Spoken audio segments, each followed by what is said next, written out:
Welcome to the last breakfast. Please enjoy the video. You start by making sure the phone has enough battery and is unlocked. Once done, open Settings and go directly to Privacy or Passwords and Security. You need to locate the Privacy Protection or App Lock entry. Tap it to begin.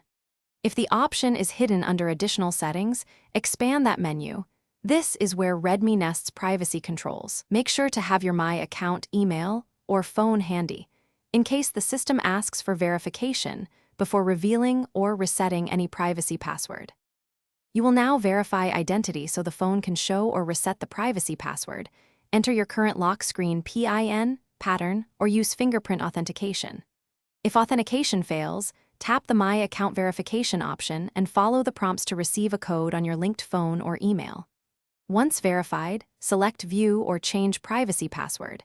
If you choose Reset, the system walks you through creating a new code. This step protects your data, which is why the phone forces account confirmation first. You finish by setting a new privacy password after successful verification. Enter the new code twice and optionally set a recovery hint or emergency contact. Once saved, re-enable App Lock or Privacy Protection for the apps you want secured and confirm access using the new credential.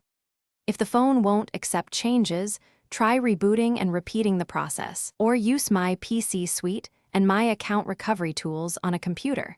These often resolve sync or verification errors without data loss. Thanks for watching. If this was helpful, leave a like and consider subscribing. See you next time.